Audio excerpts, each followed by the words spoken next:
আমাদের দুর্ভাগ্যের বিষয় হলো আমরা সাবকন্টিনেন্টের মুসলমানরা বিশেষ করে আমরা শুনে শুনে মুসলমান হতে অনেক বেশি পছন্দ করি, স্বাচ্ছন্দ্য বোধ করি। আমরা ঘন্টাকে ঘন্টা ওয়াজ শুনতে খুব পছন্দ করি। পছন্দের বক্তার বক্তব্য 2-3 ঘন্টা 4 ঘন্টা শুনতে আমাদের কষ্ট হয় না।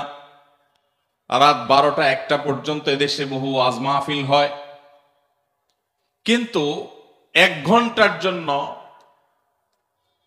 আমরা কোনো গুরুত্বপূর্ণ বই পড়ার সময় বেশিরভাগ ক্ষেত্রে বের করতে পারি না। আমার সামনে আপনারা যারা উপবিষ্ট আছেন, আমি আমার সময়ত শিক্ষার্থীবৃন্দদেরকে বলছি, আপনাদের এই বয়সে ছাত্র জীবনে অবসর সময় আপনারা চাইলে একটু সময় বের করতে পারেন। আমি শুধু আজ এই সিরাত সেমিনারের মাধ্যমে আপনাদেরকে উদাত্ত আহ্বান রেখে যেতে চাই, আপনার জীবনে একটি বারের জন্য হলেও পুরো কোরআনে কারিমের শুরু থেকে শেষ পর্যন্ত বুঝে বুঝে পড়ার চেষ্টা করবেন। নবী করিম সাল্লাল্লাহু আলাইহি সাল্লামের জীবনী যে কোনো একটা জীবনী গ্রন্থ, সমৃদ্ধ কোনো একটা জীবনী গ্রন্থ, এটা শুরু থেকে শেষ পর্যন্ত কমপক্ষে একবার পড়ার চেষ্টা করবেন। এই দুটি কাজ করবার পর আপনি মুসলিম হিসাবে, মুসলমান হিসাবে এই দুটি পাঠের আগের আপনার যে অবস্থান এবং তার পরের যে অবস্থান, এই দুটির মধ্যে আকাশ এবং পাতাল পার্থক্য আপনি নিজে অনুভব করতে পারবেন। আমরা সেই ধর্মের অনুসারী যেই ধর্ম 1450 বছর আগে আমাদেরকে নির্দেশ করেছে। প্রথম নির্দেশ, ইকরা বিসমি রাব্বিকাল্লাযী খালাক, পড়ো তোমার প্রভুর নামে যিনি তোমাকে সৃষ্টি করেছেন, তার নামে তুমি পড়ো। আল্লাহ সুবহানাহু ওয়া তাআলা গোটা কোরআন জুড়ে বহু আদেশ করেছেন, বহু নিষেধ করেছেন, বহু দৃষ্টান্ত উপস্থাপন করেছেন, বহু ইতিহাস পর্যালোচনা করেছেন, কিন্তু পুরো কোরআন জুড়ে যত আদেশ নিষেধই থাকুক না কেন, প্রথম আদেশ আল্লাহ করেছেন পড়ো। এই যে পড়ার নির্দেশ, জ্ঞান অর্জন করবার নির্দেশ আল্লাহ সুবহানাহু ওয়া তাআলা প্রথম করেছেন, এটি 2024 সালের ঘটনা নয়। এটি আজ থেকে প্রায় 1500 বছর আগের ঘটনা।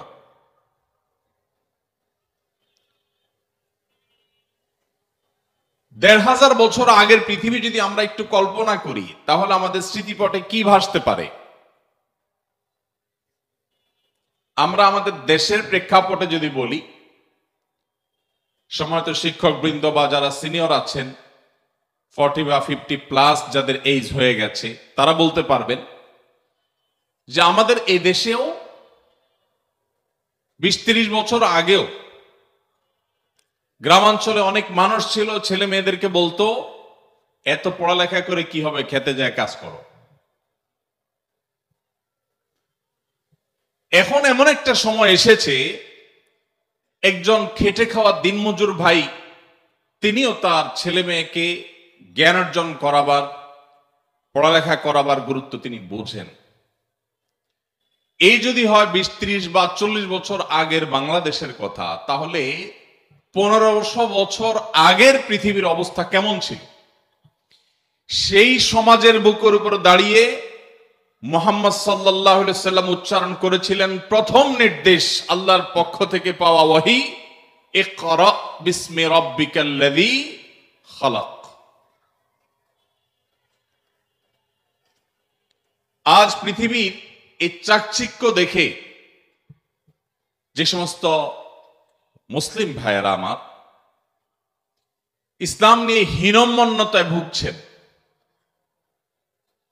যাদের মধ্যে এই সংশয় কাজ করছে যে আসলে আমরা মুসলমানরা পৃথিবীর জন্য কি করলাম?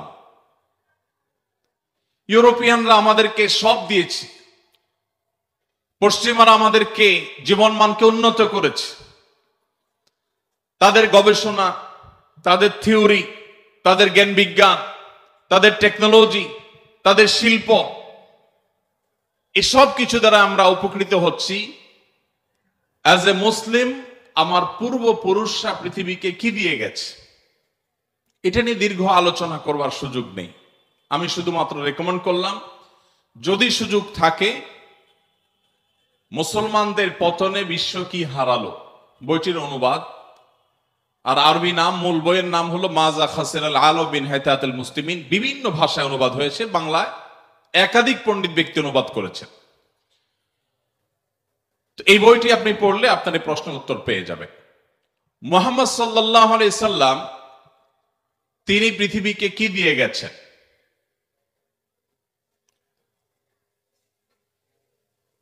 নবী করিম সাল্লাল্লাহু আলাইহি ওয়াসাল্লাম যে শরিয়া আমাদের সামনে রেখে গেছেন, তার যে জীবন দর্শন, আল্লাহর পক্ষ থেকে পাওয়া ওহীর ভিত্তিতে যে জীবন দর্শন, এটা যিনি রেখে গেছেন, এর মাধ্যমে মানবতাকে মর্যাদার সর্বোচ্চ আসনে তিনি আসীন করে গেছেন। কিভাবে? আপনারা জানেন নবী করিম সাল্লাল্লাহু আলাইহি সাল্লামের আবির্ভাবের পূর্বে তখনকার আরবে, তখনকার মধ্যপ্রাচ্যে মানুষ মানুষের দাস ছিল। মানুষ নিজের হাতে প্রতিমা তৈরি করে তাকে পুজো করত। মাতৃগর্ভে থাকা অবস্থাতেই বাবাকে হারিয়েছে। পৃথিবীর আলো দেখার পরপরই নিজের মমতাময়ী মাকেও হারিয়েছেন। এই যে শুরু হলো বিপদ, মাতৃগর্ভে থাকতেই বিপদ, সেই বিপদ তার জীবনের শেষ মুহূর্ত পর্যন্ত কাটেনি। মক্কায় মুশরিকরা তাকে বছর তো দূরের কথা, একটি রাত নিশ্চিন্তে ঘুমোতে দেয়নি। তার উপরে আগ্রাসন চাপিয়েছে, জুলুম চাপিয়েছে, শারীরিকভাবে হেনস্থা করেছে, মানসিকভাবে হেনস্থা করেছে। যারা তার কথা শুনেছে তাদের প্রতি অবরোধ আরোপ করেছে। 3 বছরের অবরোধ। সেই অবরোধ কি আজকের পৃথিবীতে যে অবরোধ চলছে এরকম কোন অবরোধ না। সে অবরোধ ছিল অত্যন্ত ভয়ঙ্কর অবরোধ। সে অবরোধ আজকের জেলখানার মতো নয়। সে অবরোধে মক্কার সমস্ত মুশরিকেরা মুহাম্মদ সাল্লাল্লাহু আলাইহি সাল্লামের প্রতি ঈমান আনা সামান্য সংখ্যায় গোনা যাবে কয়েকজন মানুষ, তাদের সাথে এমন ভাবে অবরোধ করেছে যে কেউ তাদের সাথে কোনো কথাবার্তা বলবে না, কেউ কোনো কেনাবেচা করবে না, কেউ কোনো লেনদেন করবে না, কেউ কোনো বিবাহ শাদী করবে না। 1450-1500 বছর আগের যে পৃথিবী ছিল, তখনকার যে সমাজ ব্যবস্থা ছিল, সেই সমাজে 50-60 জন বা 100 জন মানুষকে যদি গোটা সমাজের সমস্ত মানুষ এইভাবে বয়কট করে, তার বেঁচে থাকা অলমোস্ট অসম্ভব প্রায়। আজকের পৃথিবীতে এরকম অনেক অবরোধকে ডিঙ্গিয়েও মানুষ টিকে থাকতে পারে, কিন্তু তখনকার বাস্তবতায় মানুষ মানুষের উপরে এতটা নির্ভরশীল ছিল যে টিকে থাকাটা দায় ছিল। নবী করিম সাল্লাল্লাহু আলাইহি সাল্লাম সেই সময় পার করেছেন। সাহাবীরা ওই সময় গাছের পাতা খেয়ে, পশুর চামড়া শুকিয়ে, সেসব খেয়ে তারপর তাদের জীবনকে ধারণ করতে হয়েছে। সে আলোচনা অনেক দীর্ঘ হবে। আমি শুধু এটুকু বলতে চাই যে প্রিয় নবী সাল্লাল্লাহু আলাইহি সাল্লামকে একটি রাতের জন্য নিশ্চিন্তে আরামে তাকে ঘুমোতে দেয়া হয়নি। তিনি যখন মক্কায় থাকতে না পেরে আল্লাহর নির্দেশে মদিনায় হিজরত করে চলে গেলেন, সেখানেও তাকে শান্তিতে থাকতে দেয়া হয়নি। কখনো বদর এসেছে, কখনো উহুদ, কখনো খন্দক, কখনো তাবুক। একটি বছর তাকে নিশ্চিন্তে থাকতে দেয়া হয়নি। এত বাধার মধ্যে একজন মানুষের জীবন যেখানে বাঁচাটাই দায়, পৃথিবীতে টিকে থাকাটাই যেখানে দায়, সেখানে মুহাম্মদ সাল্লাল্লাহু আলাইহি সাল্লাম কি করেছেন? মাত্র 10 বছর মদিনার সুযোগ পেয়েছেন কাজের।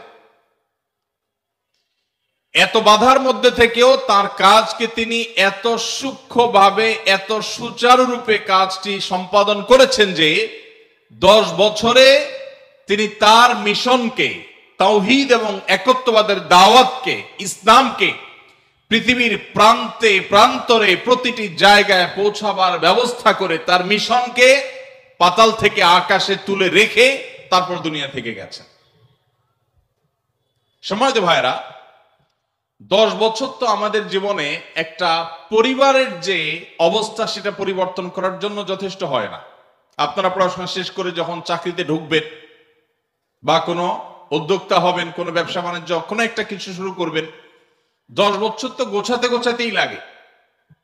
সেখানে 10 বছরে গোটা পৃথিবীর পট পরিবর্তন করে দিয়েছেন মোহাম্মদ সাল্লাল্লাহু আলাইহি সাল্লাম। ভাইরা আমার, সেই মানুষটি, তার কাছে কি এমন মন্ত্র ছিল, কি এমন শক্তি ছিল, যে শক্তি দিয়ে গোটা পৃথিবীকে এভাবে তিনি অত্যন্ত অল্প সময়ের মধ্যে খুব অল্প মূল্যের বিনিময় গোটা পৃথিবীকে তিনি জয় করতে পেরেছেন। আজ আমরা নামধারী মুসলমান বা মুসলমান নাম ব্যবহার করি, মুহাম্মদ সাল্লাল্লাহু আলাইহি সাল্লামের উম্মত হিসেবে নিজেদেরকে দাবি করি, অথচ মুহাম্মদ সাল্লাল্লাহু আলাইহি সাল্লামের আদর্শ সম্পর্কে মৌলিক ধারণা পর্যন্ত আমাদের অনেকের নেই। আমরা হয়তো মুসলমান হিসাবে ইসলামের সেই সুমহান আদর্শ, তার মূল্য, তার মর্যাদা, তার মাহাত্ম্য এটা পৃথিবীতে তুলে ধরতে পারছি না, কিন্তু মুহাম্মদ সাল্লাল্লাহু আলাইহি সাল্লাম খুব অল্প সময়ে সেটা অত্যন্ত সুচারুরূপে সম্পাদন করেছে। তার যে অবদানগুলো ছিল, তার যে শরিয়া, সেই শরিয়ার সবচেয়ে সুন্দর দিকটা হলো যে তিনি মানুষকে আল্লাহ রাব্বুল আলামিনের দাসত্বের প্রতি আহ্বান করেছেন। মানুষ শুধু গোলামি করবে কার? আল্লাহর।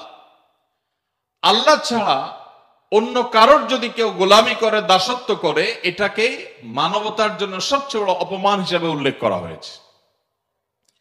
এখন আপনি বলবেন যে আমরা যারা মুসলমান তারা তো আল্লাহর গোলামি করি, আমাদের একটা জায়গায় খুঁটি বাঁধা আছে, হালাল হারাম মেনে চলতে হয়, আল্লাহর আদেশের মেনে চলতে হয়, এটা করা যাবে না, ওইটা ধরা যাবে না, ওইটা বলা যাবে না, হাজারটা বাইন্ডিংস আছে।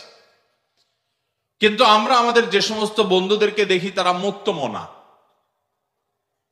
পশ্চিমা পৃথিবীর যে সমস্ত মানুষজনকে দেখি তারা কোনো ধর্মীয় বাইন্ডিংস এর মধ্যে নাই। তারা তো আমাদের চাইতে আরো বেশি স্বাধীন। আমরা কোনো সৃষ্টির দাসত্ব করি না, শুধু আল্লাহর দাসত্ব করি। তারা তো আল্লাহরও দাসত্ব করে না, সৃষ্টিরও করে না। তাহলে তো আমাদের চাইতে আরো বেশি তারা স্বাধীন হয়ে গেল। আসলে কি তাই? নবী করিম সাল্লাল্লাহু আলাইহি সাল্লামের বিভিন্ন হাদিস যদি আপনি পাঠ করেন, আপনি দেখবেন তিনি মানুষকে দুই ভাগে ভাগ করেছেন। এক শ্রেণী মানুষ আল্লাহর দাসত্ব করে, আরেক শ্রেণী মানুষ নিজের প্রবৃত্তির দাসত্ব করে। পৃথিবীতে দাস ছাড়া কেউ নেই, সবাই দাসত্ব করে। কিছু মানুষ নিজের সৃষ্টিকর্তার দাসত্ব করে, আর কিছু মানুষ নিজের অজান্তে নিজের নফস বা প্রবৃত্তির দাসত্ব করে। যিনি বলছেন আমি আল্লাহ তাআলার আনুগত্য কেন, কারোর কথা শুনি না, আমার মনে যা চায় তা করি, তিনি তার মনের গোলামি করেন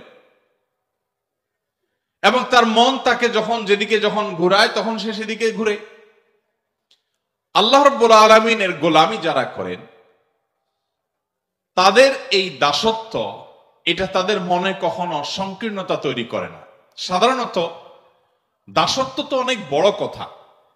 কেউ কারোর অধীনে থাকতে মানুষ খুব বিশেষ স্বাচ্ছন্দ্য বোধ করে না। সৃষ্টিগতভাবে মানুষ চায় যে নিজের মতো চলতে।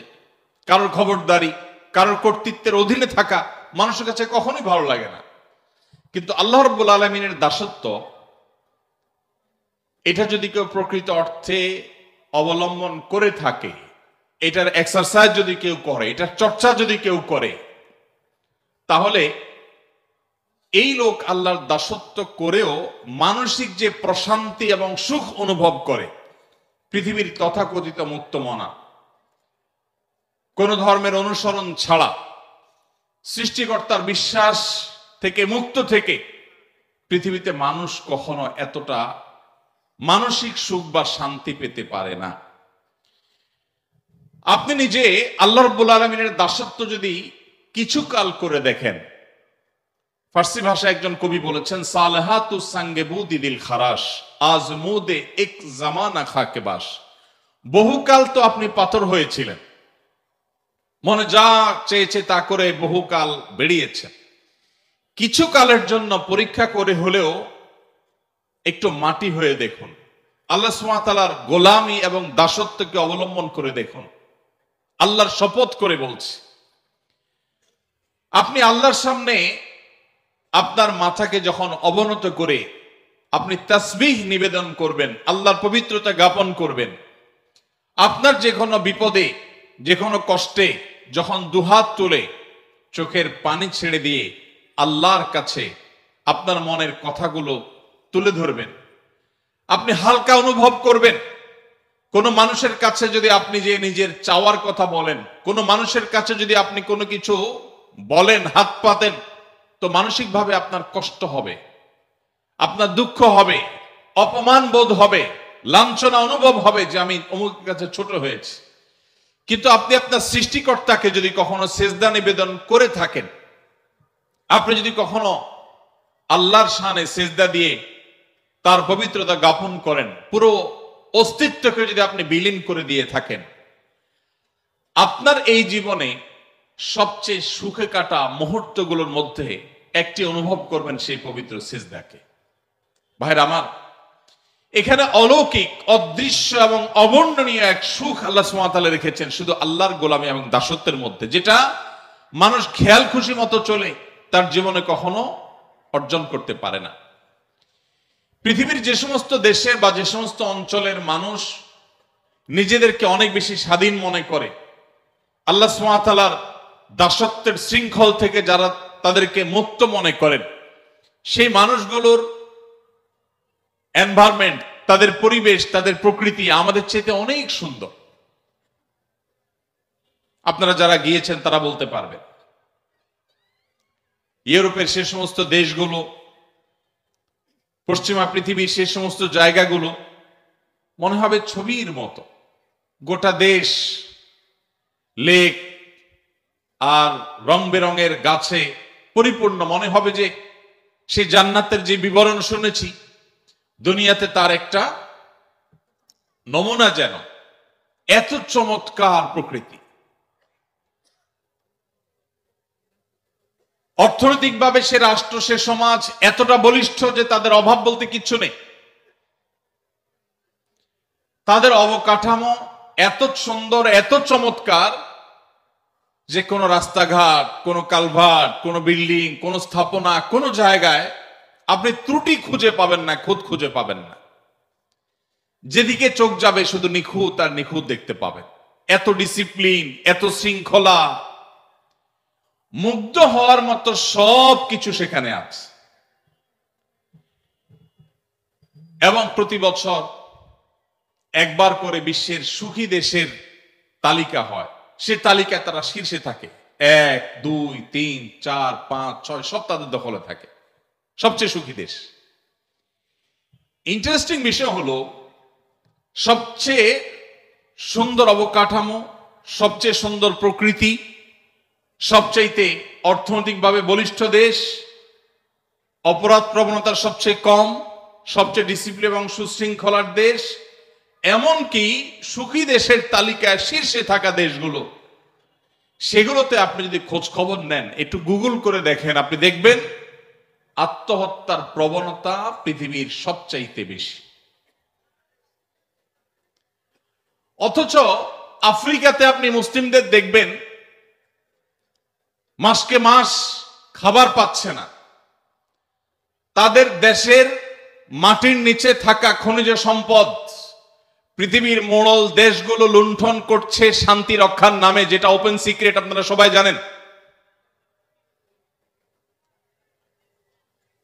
শান্তি রক্ষার নামে ওই আফ্রিকার গরিব মুসলিম দেশগুলোর খনিজ সম্পদগুলো লুট করছে পৃথিবীর মোড়লরা, যারা আমাদেরকে সকাল বিকাল মানবতার জিকির আর ফিকির শোনায়, সবক শোনায়, যাদের দেখে আমরা মুগ্ধ হই, যাদের দেখে আমরা অবাক হই, তাদের মতো হওয়ার জন্য আমরা লালায়িত থাকি। সেই ভদ্রবেশী মানুষগুলো আফ্রিকার সমস্ত দেশগুলোকে লুটে পুটে খাচ্ছে, যেটা ওপেন সিক্রেট, আজকের পৃথিবীতে জানে না এমন মানুষ পাওয়া কঠিন। ভাইরা আমার, ওই মানুষগুলোর সবই আছে, পৃথিবীর মোড়লগিরি, মাতবরি সবই তাদের কাছে আছে, কিন্তু মানসিক শান্তি নাই। আফ্রিকার ওই গরিব অঞ্চলের মুসলমানদেরকে আপনি দেখবেন মানসিকভাবে তারা অনেক বেশি শান্তিতে আছে, তাদের মধ্যে আত্মহত্যার প্রবণতা অনেক কম। এমনকি আমাদের মতো এরকম গরিব দেশ,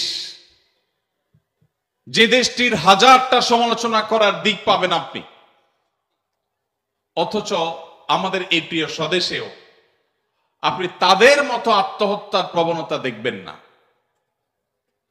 আপনি যদি জাপানে, কোরিয়াতে যান, পৃথিবীর সবচেয়ে সভ্য ভদ্র মানুষ বলা হয় জাপানিজদেরকে, কোরিয়ানদেরকে। তাদেরও একই অবস্থা, এত সুন্দর নেচার, সবকিছু সুন্দর, কিন্তু কেউ বাঁচতে চায় না, মানসিক সুখ নাই। তাদের জীবন তারা কতটা উপভোগ করতে পারছেন, এটা নিয়ে আপনি যদি একটু উন্মুক্ত মনে স্টাডি করেন, আপনার কাছে দিন আলো মতো পরিষ্কার হয়ে যাবে। মুহাম্মদ সাল্লাল্লাহু আলাইহি সাল্লাম যে কাজটি করেছেন সেটি হলো পৃথিবীর মানুষকে আল্লাহর গোলামি এবং দাসত্বের পথে এনে রেখে গেছেন। আর আল্লাহর দাসত্ব করা মানুষ আর কারোর দাসত্ব করে না। তার চাইতে স্বাধীন আর কেউ হয় না, তার চাইতে শান্তিতে আর কেউ থাকে না, তার চাইতে মানসিক সুখ আর কেউ লাভ করে না।